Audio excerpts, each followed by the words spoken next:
Hola, ¿qué tal, médicos? Soy el doctor Damián Triviño y bienvenidos a una nueva videoclase de Red Médica. En esta ocasión estaremos hablando acerca del síndrome nefrítico.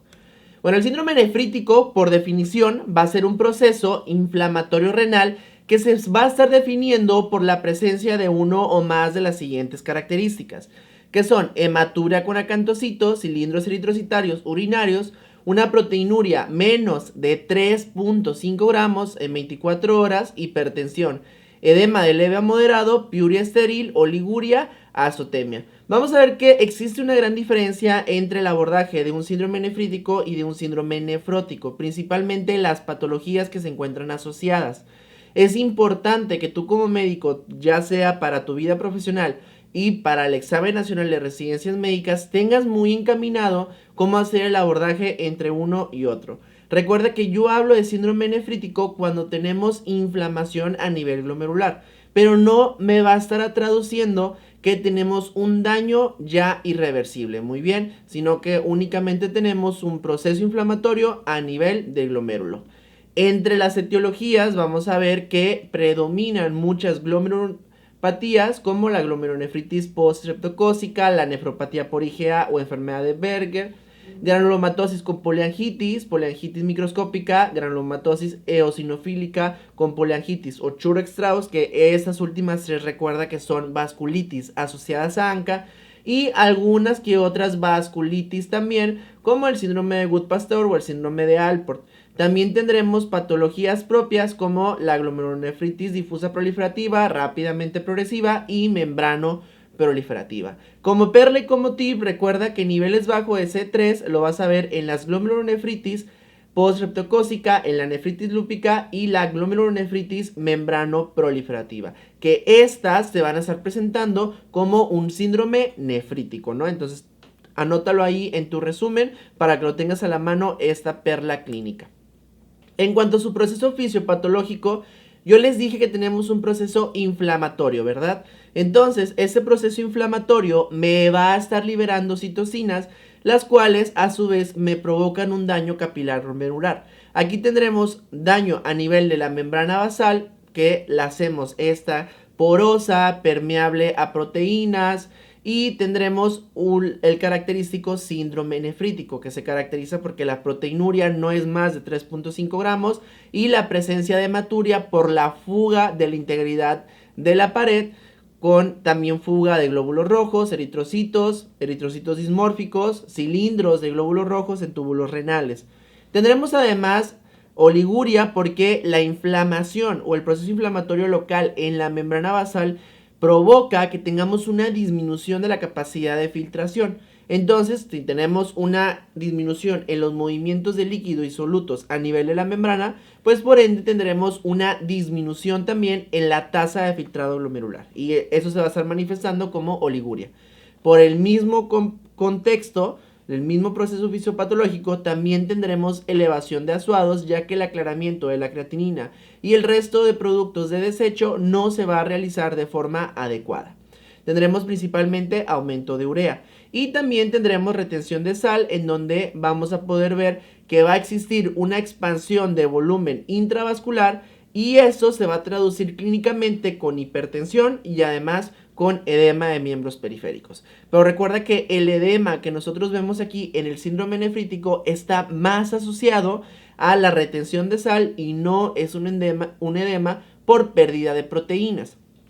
Este diagrama, que tú lo puedes encontrar en la plataforma de ambos, nos ejemplifica muy bien las diferencias entre un glomérulo que se encuentra normal, un glomérulo que tiene un síndrome nefrítico y uno que tiene síndrome nefrótico. Yo quiero que tú aquí observes cómo debe ser una barrera permeable normal. Tenemos los podocitos, tenemos la membrana basal y sobre encima de la membrana basal o hacia la luz del capilar, pues tenemos el endotelio, efectivamente. En el síndrome nefrítico tenemos un proceso inflamatorio de la índole, de la etiología que tú quieras, que eran las que venían en la diapositiva anterior, y tenemos destrucción y alteración de los componentes de la membrana basal, que estamos hablando que tenemos alteración del endotelio, alteración de la membrana basal propia y además también alteración en cuanto a los procesos podocitarios o a los pies de los podocitos. Esto me va a provocar que tengamos esa pérdida de barrera con los procesos fisiopatológicos que yo ya te expliqué anteriormente. El síndrome nefrótico, por otro lado, que lo vas a poder revisar en su videoclase propia, vas a poder ver que aquí no tenemos como tal una destrucción o un proceso inflamatorio a nivel de glomérulo. Lo que tenemos aquí es una pérdida de proteínas con una pérdida también de la integridad del podocito y cambios en la carga que nosotros vamos a tener de la membrana basal. Estos cambios de la carga, o sea, de la positividad de la membrana basal, van a estar provocando que tengamos un desplazamiento de proteínas hacia el interior de los túbulos y que estemos perdiendo proteínas a través de la orina. Muy bien, va a haber un momento en el que mi paciente, porque recuerda que el síndrome nefrótico como tal se especifica que tienes hipoproteinemia, proteinuria arriba de 3.5 gramos, a diferencia del nefrítico, aluminumia, edema, dislipidemia, lipiduria y cilindros grasos.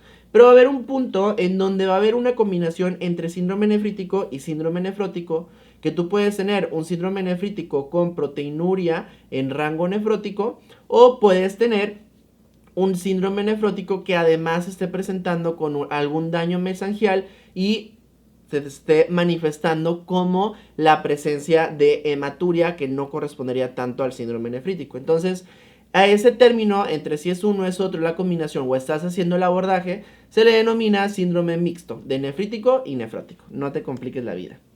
El diagnóstico nosotros lo vamos a realizar con clínica, con el ureanálisis, el sedimento nefrítico, los laboratorios y la biopsia renal. Acuérdate que la clínica va a ser muy característica porque esos pacientes presentan hematuria, tienen hipertensión, tienen edema con fovea y tienen oliguria. El sedimento nefrítico va a ser o va a tener la característica de la hematuria, que puede ser micro o macro, la acantocitosis, proteinuria de leve a moderada que no sobrepasa los 3.5 gramos en 24 horas, piuria estéril y en ocasiones podemos encontrar cilindros leucocitarios, pero esto va a depender más de la causa etiológica que me está desarrollando el síndrome nefrítico.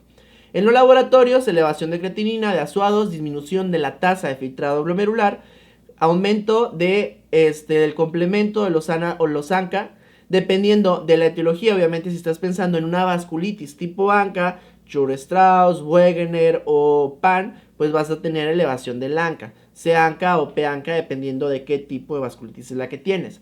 Elevación de ANA principalmente en la nefritis lúpica y antimembrana basal glomerular en la enfermedad por Goodpasture, ¿no? La biopsia renal va a ser indicada, pero solamente en ciertos grupos de pacientes en donde el patrón de la enfermedad no está completamente clara o tenemos una enfermedad que está evolucionando de forma no adecuada al tratamiento. Y ya por último, pues el tratamiento va a ir encaminado a dar tratamiento de soporte con una dieta baja en sodio. Ya dijimos aquí esos pacientes hacen retención de sodio y eso me provoca hipertensión y edema. Restricción de agua para tratar de disminuir los síntomas y el tratamiento médico va a estar añadido de acuerdo a las características que tenga tu paciente. Si tu paciente está con proteinuria y o hipertensión, le dejas YECA o ARA2 para tratar de disminuir la proteinuria en esos pacientes. Si la hipertensión es severa o presentan edema, le agregas a ese tratamiento diuréticos. En ocasiones ocuparemos terapia inmunosupresora, principalmente en nefritis lúpica, en cierto tipo de vasculitis, ocuparemos esteroides. Y si existe una glomerulonefritis rápidamente progresiva que tenga los antimembrana basal glomerular positivo, o sea, un Goodpasture, pues vamos a tener que realizarle plasmaféresis para eliminar esos anticuerpos de exceso que me están provocando el daño de la membrana basal. Si mi paciente que se encuentra con un síndrome nefrítico cae en falla renal, pues entonces tendremos que apropiar, de acuerdo a sus características, qué tipo de tratamiento de reemplazo renal o de sustitución renal vamos a poder ofrecerle a este paciente. Y bien, esto ha sido todo por la videoclase. Espero te haya gustado. Recuerda que nos dejes en los comentarios todas las dudas que tengas y pues nos estaremos viendo en próximas ocasiones. Si nos estás viendo por YouTube, no olvides darle like, suscribirte y compartir ese video con tus amigos que vayan a presentar el ENARM. Y si te ha gustado este tipo de contenido, puedes acceder a nuestro Patreon, www.patreon.com, Red Médica Blog, para que veas muchísimos más videos como este. Déjanos sus comentarios, dale like y bueno, nos estaremos viendo en la próxima ocasión. Saludos a todos.